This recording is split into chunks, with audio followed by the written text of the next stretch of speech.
Assalamualaikum warahmatullahi wabarakatuh. Kembali lagi bersama kami di podcast Bioma, podcast Biologi Unisma.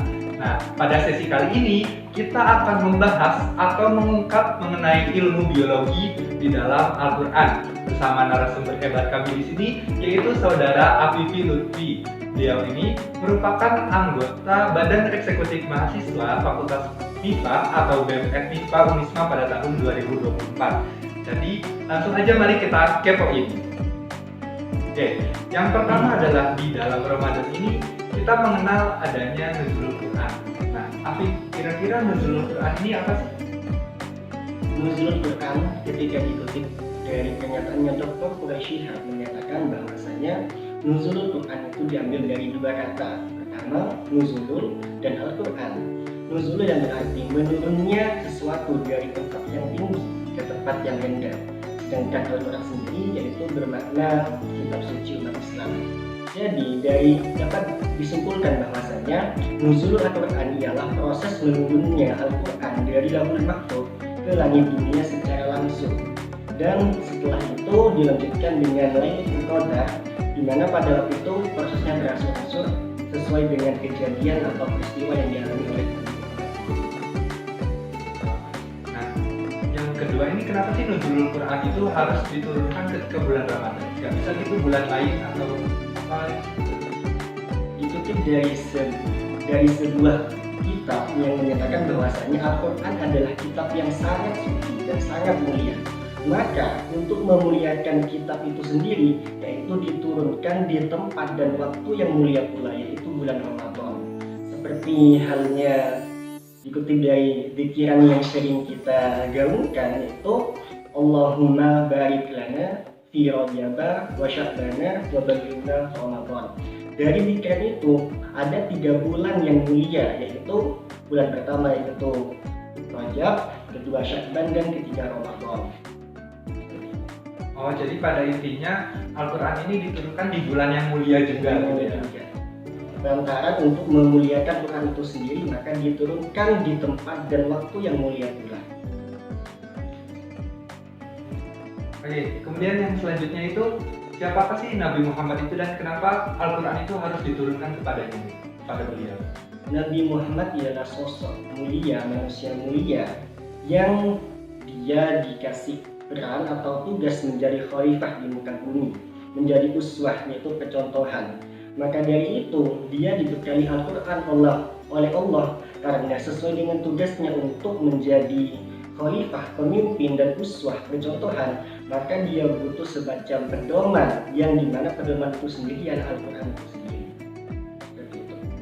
Seperti itu berarti ya? Dan seperti dengan manfaat atau tujuan Al-Quran itu sendiri diantaranya ialah Al-Quran sebagai petunjuk bagi manusia.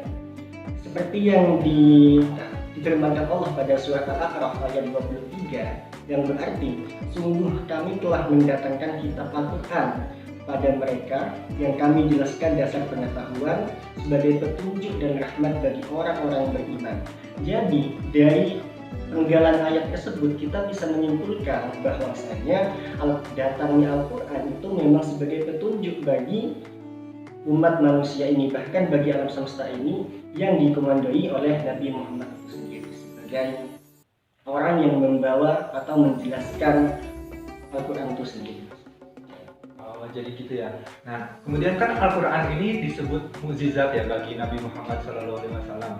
Nah, itu kenapa sih Al-Quran itu disebut sebagai mukjizat? Sebenarnya untuk berbicara tentang mukjizat, banyak sekali mukjizat Nabi Muhammad, tapi hanya ada beberapa, bahkan mungkin satu ini yang menjadi mukjizat paling besar bahkan. Karena kenapa kok bisa Al-Quran disebutkan sebagai mukjizat paling besar bagi Nabi Muhammad? Karena sebenarnya ada beberapa faktor seperti mukjizat material dan spiritual. Seperti yang kita tahu, seperti Nabi Muhammad memiliki mukjizat membelah bulan. Nah, membelah bulan tersebut benar-benar adanya, tapi bisa dinikmati oleh manusia atau orang yang berada pada zaman itu, tidak bisa sepanjang masa. Sedangkan Al-Quran ini kita sampai sekarang kita bisa membacanya, menikmatinya, bahkan menjalankan apa isi di Al-Quran tersebut. Maka dari itu disebut dengan mukjizat paling besar. Dan yang kedua yaitu kitab yang abadi. Nah, ya seperti yang penjelasan yang tadi, Al-Quran masih terjaga keabadiannya sampai sekarang, dan itu dijelaskan atau diungkapkan oleh Allah di Quran surat. Dan yang ketiga, menggunakan bahasa sastra yang tinggi. Menurut salah satu kitab klasik, sastra Arab dikenal sebagai sastra yang paling bermutu dan tersulit di dunia. Namun setelah Al-Quran turun, para penyair Arab dibuat tercengang karena bahasanya yang lebih dahsyat dan belum pernah ada pada masa sebelumnya. Bahkan dalam Quran surat Al-Isra ayat 88, Allah menentang setiap makhluk untuk membuat ayat yang serupa dengan Al-Quran. Ini menunjukkan mukjizat atas supremasi ayat Al-Quran dibandingkan karya sastra lainnya. Ayatnya seperti ini. Qul la in jadaba'il insanu wal jinnu ala ayyatuna bimithli hadzal Qur'an ya'tuna bimithlihi walau kana ba'duhum li ba'dhin dhahira.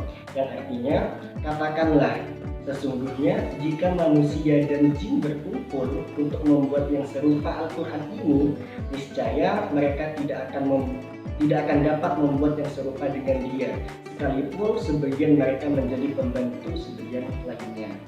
Dan yang terakhir yang dapat saya sampaikan yaitu disampaikan oleh Nabi Muhammad. Seperti yang sudah dijelaskan oleh guru-guru kita dahulu, sebagaimana Nabi Muhammad itu memiliki sifat unik, yaitu tidak bisa membaca dan menulis.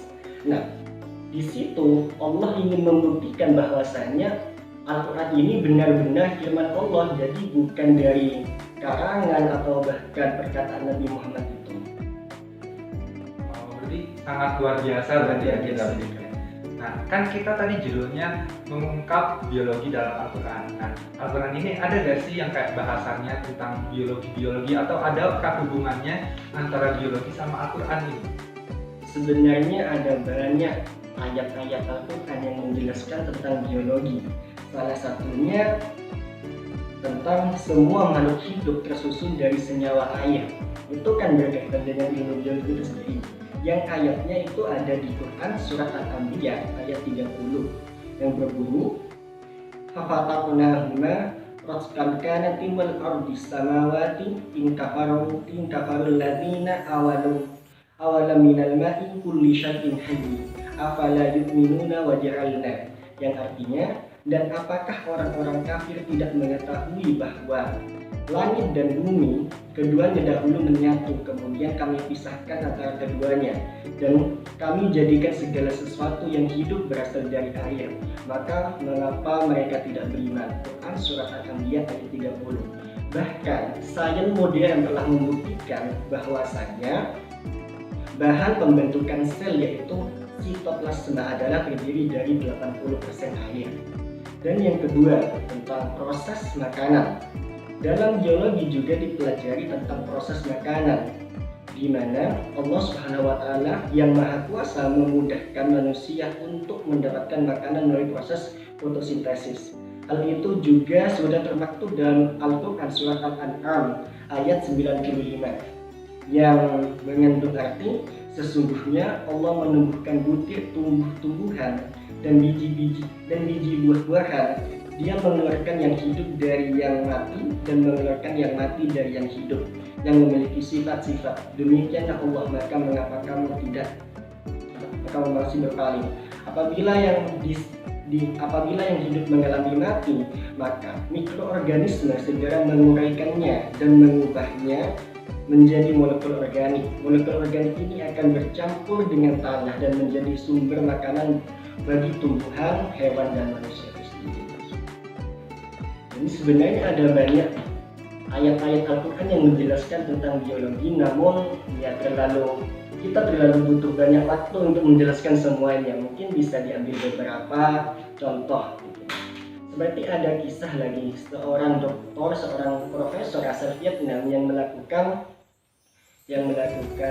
studi tour, ya bahasanya, ke Amerika Serikat. Dan di Amerika Serikat itu bertemu dengan seorang profesor muslim di mana pada cerita tersebut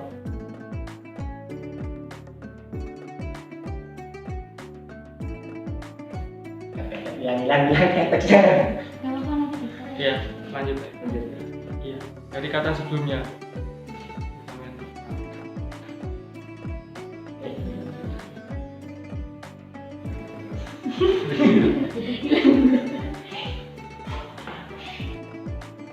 Ya. Oke, dari kata sebelumnya tentang pokoknya yang profesor cerita Ya, profesor. Ada sebuah cerita menarik dari seorang profesor asal Vietnam yang sedang melakukan studi banding atau studi tour ke Amerika Serikat. Di sana tentang mereka fokus pada anatomi lapisan kulit manusia. Nah, di sini ada keajaiban Al-Quran yang bisa membuka hati siapa saja. Allah memberi hidayah kepada setiap orang yang dikehendakinya. Inilah yang membuka mata dan hati Profesor Tajitan Taishan, Dekan Fakultas Farmasi Universitas Chiang Mai, Thailand. Ia menyatakan diri masuk Islam saat membaca makalah Profesor Ted Miro dari Amerika. Ted Miro adalah ahli embriologi terkemuka dari Kanada yang mengutip Quran surat An-Nisa di ayat 56 yang menjelaskan bahwa luka bakar yang cukup dalam tidak menimbulkan sakit karena ujung-ujung sarafnya sensorik sudah hilang. Setelah pulang ke Thailand, Taipan menyampaikan penemuan tersebut kepada mahasiswa akhirnya. Sebanyak 5 orang mahasiswa menyatakan diri dari masuk Islam. Berarti sangat luar biasa sekali ya, kayak pembahasan biologi dalam Al-Quran ini sangat banyak. Dan kayaknya kalau dijelaskan satu-satu gak cukup kayaknya kalau dibahas di podcast ini. Jadi mungkin ada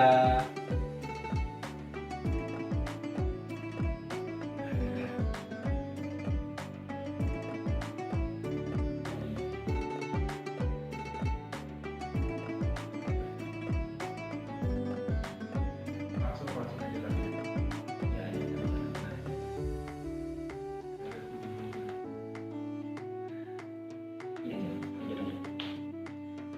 Dan menurut saya pribadi ya Mas, kita sesuai dengan perintah Al-Quran bahwasan nanti nyambungnya bingung.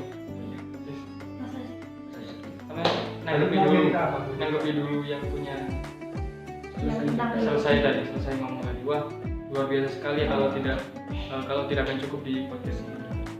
Terus selanjutnya mau ngomong apa kamu? Closing. langsung aja.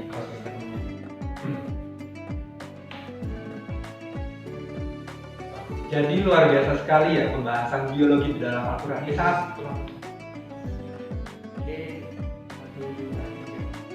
jadi pembahasan biologi di dalam Al-Quran ini sangat banyak sekali ya, dan kayaknya kalau di podcast ini dibahas itu gak akan cukup waktu saking banyaknya. Jadi mungkin untuk podcast kali ini kita akhiri sekian. Nah, kita ucapkan terima kasih kepada saudara Afifi Lutfi yang berkenan menjadi narasumber pada podcast kali ini. Sampai jumpa di sesi selanjutnya. Terima kasih. Wassalamualaikum warahmatullahi wabarakatuh.